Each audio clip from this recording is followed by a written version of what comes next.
Coming up, I'm going to tell you how the key to being, doing, or having anything you want can be found in your subconscious mind. The Unscrewed Mind. Welcome back to another Unscrewed Mind podcast highlight. This one is pulled directly from episode 19, where Rusty and I are talking about another one of our favorite books, The Power of Your Subconscious Mind by Dr. Joseph Murphy.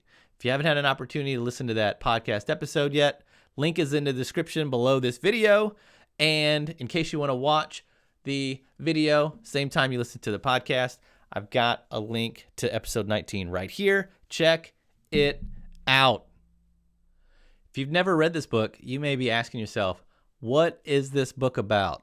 Well, Dr. Joe says it perfectly in the preface of the book when he says, this book is designed to teach you that your habitual thinking and imagery mold, fashion, and create your destiny.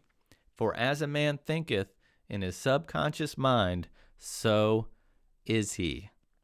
Joe goes on to ask, what makes one man fearful and anxious and another man full of faith and confidence? What makes one woman a success and another one an abject failure? The answer is in your subconscious mind.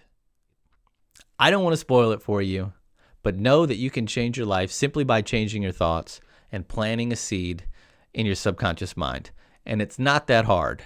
For instance, a lot of us, me included up until recently, have the wrong idea about how to attract abundance or money. We see someone that has a fancy car, a bigger house, maybe really nice clothes, living the life that we want to, and we think to ourselves, that person must be sacrificing something to have what they have. Whether it's morally, are they financed completely to the moon? Are they doing something illegal? All these thoughts are pushing what you want, abundance, money, away from you because you cannot attract what you condemn. All right. Instead of thinking this way, program your subconscious to have an abundant mindset. Say this several times a day. I like money. I love it. I use it wisely, constructively, and judiciously. Money is constantly circling in my life. I release it with joy, and it returns to me multiplied in a wonderful way. It is good and very good. Money flows to me in avalanches of abundance. I use it for good only, and I am grateful for my good and for the riches of my mind. Think of money like the tide. The ebb and flow of the tide is constant, and you know for a fact that the tide is coming in. Thanks for watching. Thanks for listening, and I'll see you on the next video. Today we're going to be talking about a book that me and Matt both have read several times, The Power of Subconscious Mind. When I hold it up, it's backwards. When he holds it up, it's not. So we're going with that. Yep. And this book is wonderful in so many ways, specifically the fact that pretty much any person can read this book and immediately understand everything in the book. It's very simple. It's easy read, quick read. It's kind of with Think and Grow Rich and this book, I feel like that you can go to any page and pick something up, and it's very meaningful. And it's written that way too. I took some notes before the episode today, and you can go to the table of contents at any time. And if you're struggling with something, you can go to a specific page and read about how you can use your subconscious mind to solve that problem. For instance, I have written down, do you want to forgive yourself or someone else? You just go to page 111. If you're having marital problems, you can go to page 92. And then at the end of each chapter, it has chapter highlights. So you can read like a small paragraph summary of everything that was in there and come away with some main points. And he gives you exercises that you can use too, ways that you can coax your subconscious mind into helping you achieve whatever you're looking for. I found this book fascinating when I read it a year ago, and going back through and looking at the highlighted pieces that I have, there's some gems in here, some really good stuff. Oh yeah, I really I think I'm going to read it again, just because we've been talking about it, and I love Dr. Joseph Murphy's quotes. He has some really great ones. Change your thoughts and change your destiny. Mm-hmm. Every thought is a cause of every condition is an effect.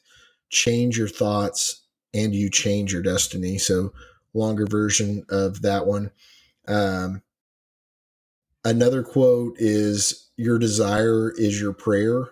Picture the fulfillment of your desire now and feel its reality, and you will experience the joy of the answered. So, who does that sound like? I mean, that sounds just like Neville to me. Mm-hmm. Yeah. And so you can tell that pretty much everybody that we're talking about, all these books that we're talking about, is all talking about imagination, your subconscious mind, the power of your thoughts.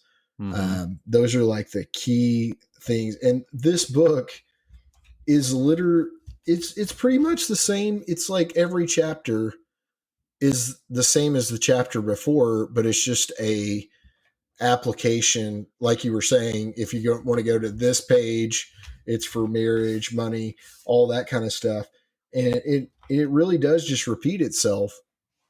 And but I mean, it's a good read still. It's telling somewhat of a story through it in different points.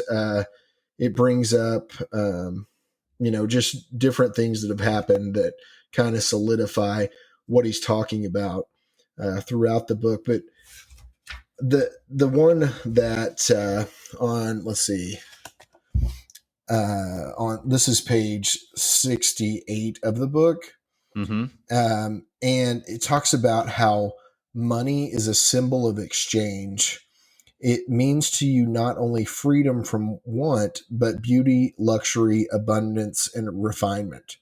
It is merely a symbol of the economic health of a nation.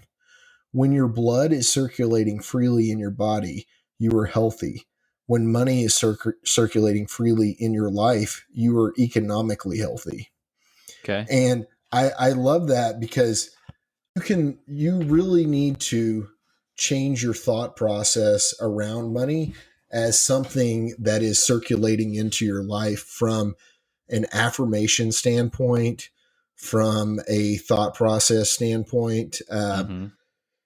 And just like when you're looking at bills, or if you're looking at or if you're thinking about something that's coming up that you're going to have the money for, the way that you're thinking about that is going to dictate how it turns out. And that's what he's talking about, because if you're open to freedom around money, then you're going to have freedom. But if you have a closed mindset that this is the only way that this is going to happen, Mm-hmm. then you're not on the right path. You're hampering yourself. And really, that's something that I think I've struggled with throughout my life. Is I have a set expectation of how that money is going to come to me. Okay. So in jobs, in, windfalls that have happened for me over the course of my life, um, I was in a certain state of mind, knowing what I was moving towards or wanting. And then the money came to me and I didn't know how. And I was thinking along the lines of, I don't know how I'm going to get this money. Right. And so, and then I look at later on in my life and I start putting limitations because of how I have made money in the past. And I just think of the windfalls that have happened, and I know how my mindset was at that time. And I know that I always talk about this, how I look back, but just like the um, apartment, when I told you my apartment burned down and I Yeah. got that money, a year later, I was in the mindset of I am going to change my life. Everything's about to change for me. I'm going to, get a better job. I'm going to do this. I'm going to do that. And everything just started lining up because I felt confident in it. And another thing, my watch is recording everything also. Uh, so um, it says here's something that is, I love this, and it's a crazy way to think about it, but poverty is a mental disease. Mm-hmm. Okay. And so, if this is, don't go up to somebody that is in poverty and say you've got a mental disease. Let's not do that for sure. Right. But it says there is no virtue in poverty. It is a disease like any other mental disease. If you were physically ill, you would think that there was something wrong with you. You would seek help and do something about the condition at once. Likewise, if you do not have money constantly circulating in your life, there's something radically wrong with you.